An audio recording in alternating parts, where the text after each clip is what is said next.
Hello friends, नमस्ते। Welcome to back के D with केकेएस channel. आप लोगों को मेरा चैनल में स्वागत है। ठीक है, अभी हम लोग क्लास 10 के चैप्टर 7 देख रहे हैं, निर्देशांक ज्यामिति। इसमें हम लोग तीन चीज के विषय में देखेंगे। दूरी सूत्र के विषय में देखेंगे, मध्य बिंदु के विषय में देखेंगे और विभाजन सूत्र। जब रेशियो दिया गया हो तब हम लोग जो मध्य बिंदु होगा उसका मान क्या होगा उसके विषय में। ठीक है, तो हम लोग को यहाँ पे जितना भी लिख देंगे बस इतना ही से आपका फॉर्मूला है जिसको आपको याद करना है या फिर रटना है। ठीक, तो देखिए चैप्टर का नाम निर्देशांक ज्यामिति। दूरी सूत्र, जैसे मेरा ए और बी दो बिंदु दिया हुआ हो और उसके बीच का दूरी ज्ञात करने के लिए बोलता है, तब हम लोग फर्स्ट साइड में x1 y1 दूसरे साइड में x2 y2 लेते हैं। ठीक है, या फिर रहता है तब जो बिंदु ए और बी के बीच की दूरी कितना है, मतलब टोटल डिस्टेंस कितना है वो, तो उसको जानने के लिए हम लोग ए बी बराबर लिखेंगे root under x1 minus x2 minus x1 का whole square plus y2 minus y1 का होल स्क्वायर। ठीक है, जब हमारा विभाजन सूत्र बोलता है, विभाजन मतलब जब वो जो एक लाइनिंग रेखाखंड है उसको बीच से हम लोग तोड़ देंगे तो बीचों बीच का पॉइंट सेंटर कहाँ पे आएगा, तो उसको निकालने के लिए बीचों बीच का दूरी को निकालने के लिए कहते हैं मध्य बिंदु। ए बी का मध्य बिंदु मतलब रेखाखंड ए बी का मध्य बिंदु कहाँ पे होगा, तब हम लोग मध्य बिंदु को सी लेते हैं और उसका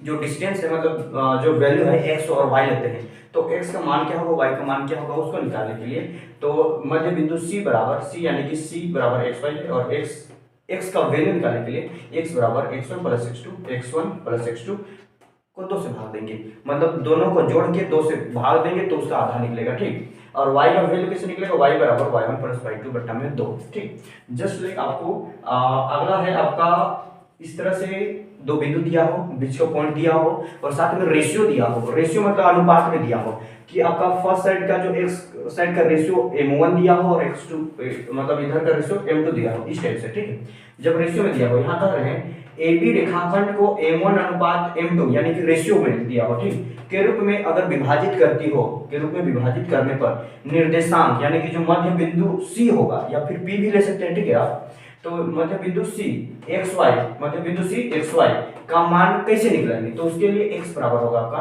m1 x2 plus m2 x1 बटा में m1 प्लस m2, इसको हम लोग विभाजन सूत्र बोलते हैं। ठीक, और y बराबर होगा m2 y1 plus m2 y1 बटा में m1 प्लस m2, इस तरह से।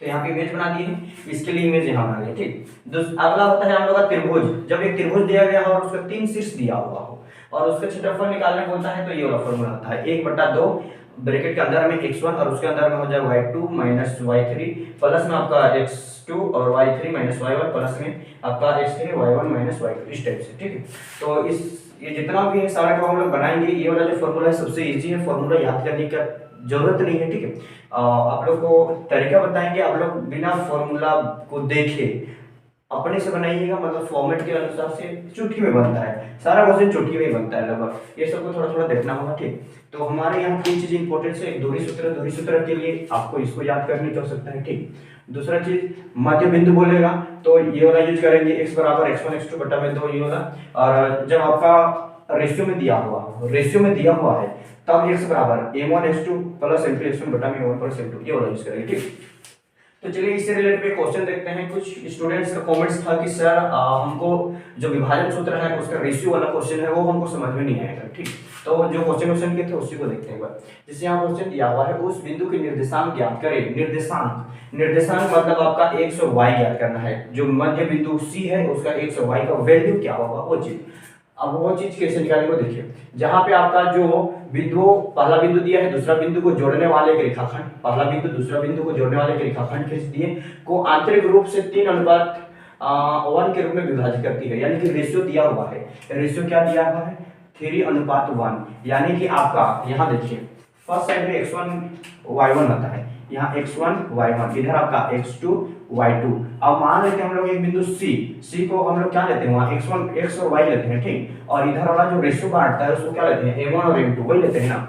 तो ये वाला होगा आपका m1 और ये वाला होगा आपका m2। ठीक, जो फॉर्मूला में वही चीज जो दिया है सो। अब यहाँ पे क्या लिखे देखिए, दिया है बिंदु ए तथा बी, जो बिंदु दिया है उसको लिख दिया। ठीक, और रेशियो में दिया हुआ है, जो रेशियो दिया है m1 अनुपात m2 बराबर क्या दिया है 3:1, मतलब 3:1।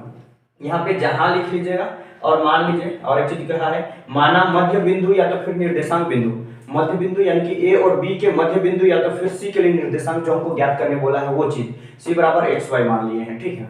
दूसरा चीज जहां तक आप लोग लिखना चाहते हैं तो लिख सकते हैं, जहां m1 बराबर 3, m2 बराबर 1, x1 बराबर 4, y1 बराबर -3, x2 बराबर 8 और y2 बराबर 5, ठीक। नेक्स्ट हम लोग यहाँ पे करेंगे विभाजन सूत्र से निर्देशांक बिंदु ज्ञात करते हैं। तो क्या लिखेंगे, विभाजन सूत्र। विभाजन सूत्र हम यही सूत्र क्यों यूज किए, क्योंकि यहाँ पे हम बताए थे जब रेशियो के फॉर्म में दिया हुआ हो तो हम लोग ये फॉर्म यूज करते हैं, और मध्य बिंदु बस बोलता है और रेशियो में दिया रहता तो हम लोग ये वाला यूज करते हैं, ठीक है। तो रेशियो दिया है उसी को लिख दिए यहाँ पे, x equal to m1 x2 plus m2 x1 बटा में होगा आपका m1 प्लस m2। अब बताइए आप m1 और x2 के बीच में कौन सा रिलेशन, कौन सा ऑपरेटर वर्क कर रहा है, प्लस कर रहा है, माइनस कर रहा है, मल्टीप्लाई या डिवाइड।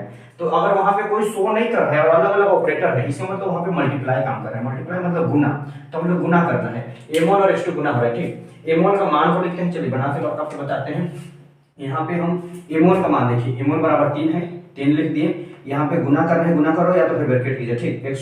x2 देखिए, x2 बराबर 8 लिख दिए, प्लस को प्लस m2 देखिए आपका 1 है, 1 लिख दिए। उसके बाद x1 मान 4 है, 4 लिख दिए, ठीक। बटा में m1 प्लस m2 3 प्लस 1, ठीक। 8 दिया 24, ठीक।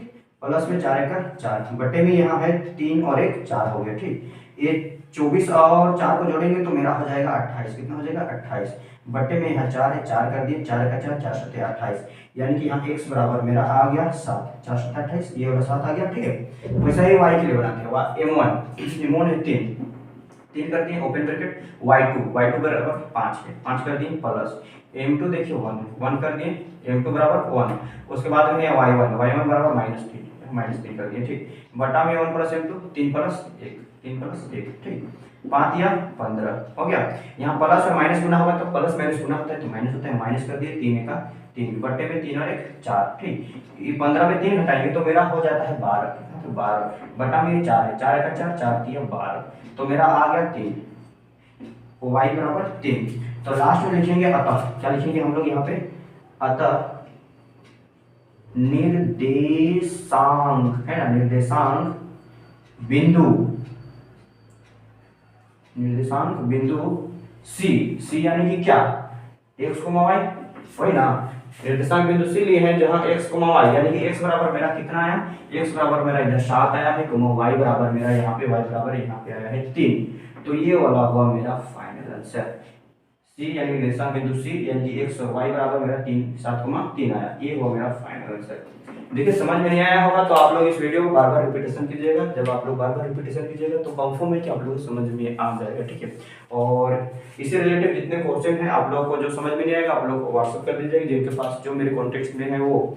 और वैसे तो बाकी बात बनाएंगे जैसे जैसे रिक्वायरमेंट होगी उसके अनुसार से और आप लोग तक पहुँचेगी। तो आप न्यू हैं तो मेरे चैनल को लाइक कॉमेंट शेयर और सब्सक्राइब जरूर कीजिएगा, ताकि आपके दोस्त जो न्यू है, जिनको इसी तरह से डाउट्स होता है, जिनको समझ में नहीं आता है, तो उनको समझ में आए और वो भी एग्जाम में अच्छा मार्क्स से फर्स्ट डिवीजन से पास करें। तो thank you, okay, all the best, okay, thank you.